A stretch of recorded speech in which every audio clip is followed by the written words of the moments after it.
Well, as regards situation with Italy's 2019 budget, we had to conclude that also the revised draft budgetary plan has not been substantially changed, and we confirm our findings that it's at particularly serious non-compliance with the Council recommendation which has been addressed to Italy.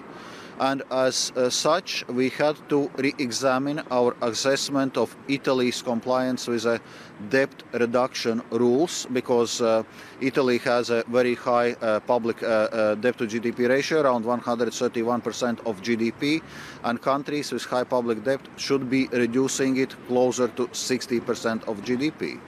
And our conclusion is that this debt rule is not complied with, and thus opening the excessive deficit procedure related to debt is warranted. It's not opening the excessive deficit procedure yet, but it's a procedural step towards it.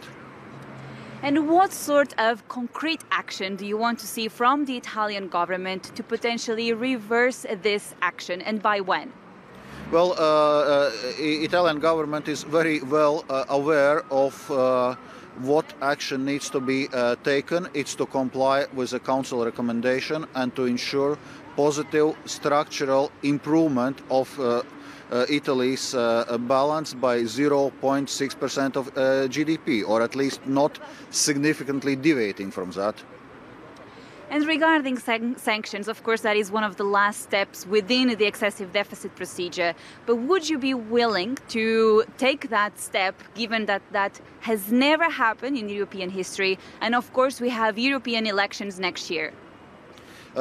Indeed, it's a first time we are actually proceeding with a debt-related excessive deficit procedure, but it's also unprecedented situation where a government is clearly and openly going against EU fiscal rules.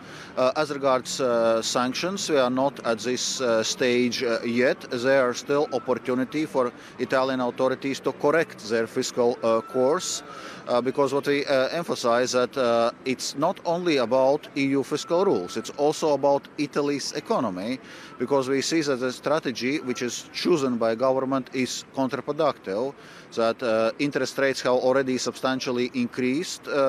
It now affects also Italy's banking system. It affects lending to the Italy's economy, to Italian companies, to consumer loans.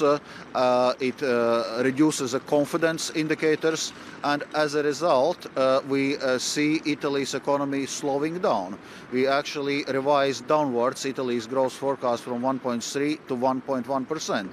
So after all, we see that this strategy is also not working, and instead of fiscal stimulus, which government apparently is hoping for, there is a further slowdown of the economy.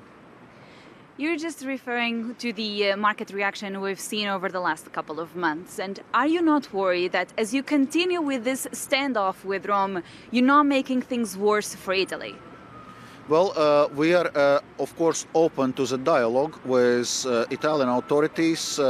Myself, other colleagues, we had numerous meetings with Italian authorities, including Finance Minister Tria, and we are open to have those discussions. But I would say that what needs to be done is correction of this trajectory which Italy is currently taking, because you cannot cure high levels of debt with more debt.